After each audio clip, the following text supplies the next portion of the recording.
AIDS মুক্ত বা নেশামুক্ত সমাজ গঠন করা শুধুমাত্র সরকার বা প্রশাসনের একার পক্ষে সম্ভব নয়। এক্ষেত্রে প্রতিটি মানুষকে সচেতন হয়ে এগিয়ে আসতে হবে। সরকার এবং প্রশাসনকে সাহায্য করতে হবে। আগামী প্রজন্মের সুন্দর ভবিষ্যতের কথা চিন্তা করে স্কুল, কলেজ, সামাজিক সংস্থা, বিভিন্ন ক্লাবকে নেশামুক্ত, এইডস মুক্ত সমাজ গঠনে এগিয়ে আসতে হবে। আজ মহারাজা বীরবিক্রম বিশ্ববিদ্যালয়ের খেলার মাঠে আয়োজিত রাজ্যভিত্তিক আন্তর্জাতিক এইডস দিবস উদযাপন অনুষ্ঠানের উদ্বোধন করে প্রফেসর ডাক্তার মানিক সাহা এই কথা বলেন। অনুষ্ঠানে মুখ্যমন্ত্রী বলেন, কোনো ব্যক্তি এইডস আক্রান্ত হলে তাকে সম্পূর্ণ সুস্থ করা যায় না। চিকিৎসার মধ্য দিয়ে আক্রান্ত ব্যক্তিকে অনেক বছর বাঁচিয়ে রাখা যায়। এইডস আক্রান্তকে সম্পূর্ণ সুস্থ করা না গেলেও রোগের বিস্তার ঠেকানো যায়। বিভিন্ন পরিকল্পনা রূপায়ণের মধ্য দিয়ে সারা পৃথিবীতে এইডস রোগ প্রতিরোধ করা সম্ভব হয়েছে। আমাদের দেশেও 2010 সালের তুলনায় বর্তমানে এইডস রোগে আক্রান্তের হার প্রায় 44% হ্রাস পেয়েছে। এইডস প্রতিরোধে কেন্দ্রীয় সরকার উল্লেখযোগ্য কাজের জন্য যে গ্রেড চালু করেছে তাতে ত্রিপুরা গ্রিন জোনে আছে। রাজ্য সরকারের লক্ষ্য 2030 সালের মধ্যে আমাদের রাজ্যে এইডস রোগীর সংখ্যা শূন্যের কোঠায় নামিয়ে আনা। মুখ্যমন্ত্রী বলেন, এইডস মুক্ত সমাজ গঠনের জন্য ছাত্র যুব সমাজকে আরও বেশি সচেতন হতে হবে। নিজে সচেতন হওয়ার পাশাপাশি এ বিষয়ে অন্যকেও সচেতন করতে হবে। তিনি বলেন, রাজ্যে এইডস কন্ট্রোল সোসাইটি তাদের উল্লেখযোগ্য কাজের জন্য কেন্দ্রীয় সরকার থেকে পুরস্কৃত হয়েছে। অনুষ্ঠানে মুখ্যমন্ত্রী ভার্চুয়ালি উত্তর ত্রিপুরা, গোমতী ও ধলাই জেলা 3টি ক্যান্সার কেয়ার সেন্টার, 26টি ওএসটি সেন্টার এবং এফআইসিটিসি টেস্টিং সেন্টারের উদ্বোধন করেন। মনে করি যে অনেকে বলে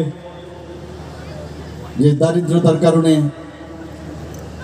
অনেকে নেশার দিকে যুক্ত হচ্ছে, অনেকে হচ্ছে যে চাকরি পায় না, এর জন্য মানসিক অবসাদের কারণে এর নেশাতে ঢুকছে। এরকমটা না, বিভিন্ন জায়গায় আমি উদাহরণগুলো দিলাম।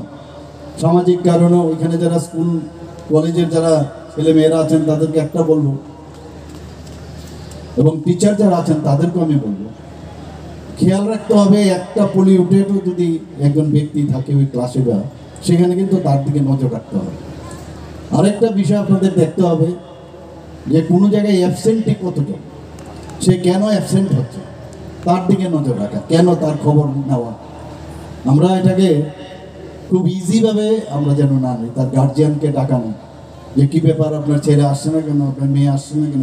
তার মধ্যে এটা মানে তার যে বডি ল্যাঙ্গুয়েজ, তার বিহেভিয়ারের প্যাটার্ন, সেটার দিকেও আমাদের নজর রাখা উচিত। একটু অ্যাবনর্মাল লাগছে, সেই জায়গায় আমরা যদি আরও বেশি যত্ন সহকারে সেই বিষয়ে আমরা নজর দিই, তাহলে কিন্তু আজকের যে কারণে আজকে আমরা এখানে এইচআইভি এবং এইডসের দিকে আমরা অ্যাওয়ারনেস করছি সেটা সম্ভব হবে।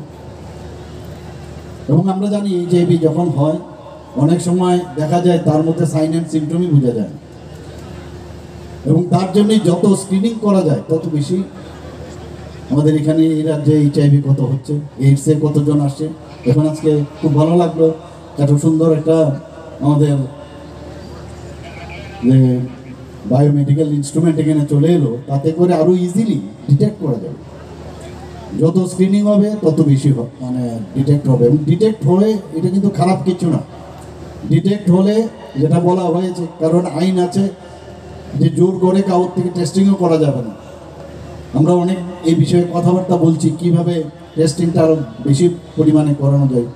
এখানে ভ্যানও আমরা দিয়েছি, বিভিন্ন জায়গায় যাচ্ছে, গ্রামে গঞ্জে বিভিন্ন জায়গায় যাচ্ছে। কিন্তু অনেককে যদি বলি যে তোমার এইচআইভির জন্য বা এইডসের জন্য তোমার টেস্টিং, ব্লাড টেস্ট করতে হবে, অনেকে রাজি হয় না এবং জোরও করা যায় না।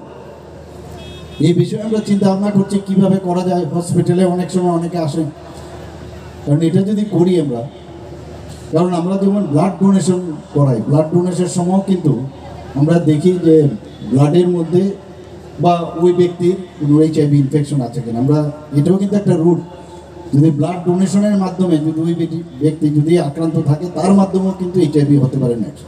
অনুষ্ঠানে বিশেষ অতিথি স্বাস্থ্য দপ্তরের সচিব কিরণ গিত্তে বলেন, কেন্দ্র ও রাজ্য সরকারের বিভিন্ন পদক্ষেপের ফলে রাজ্যে এবং দেশে এইডস আক্রান্ত মানুষের সংখ্যা অনেক কমেছে। বক্তব্য রাখেন এমবিবি বিশ্ববিদ্যালয়ের উপাচার্য ডক্টর বিভাস দেব। স্বাগত বক্তব্য রাখেন Tripura AIDS control society project director doctor Binita Chakma.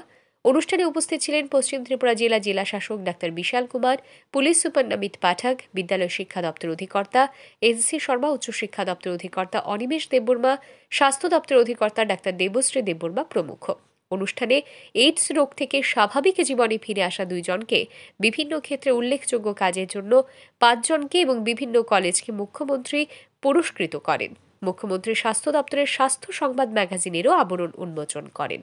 বিশ্ব এইডস দিবস উপলক্ষে এমবিবি বিশ্ববিদ্যালয়ের মাঠে বিভিন্ন সচেতনতামূলক কর্মসূচি এবং সাংস্কৃতিক অনুষ্ঠানেরও আয়োজন করা হয়। ব্যুরো রিপোর্ট, আর ই নিউজ।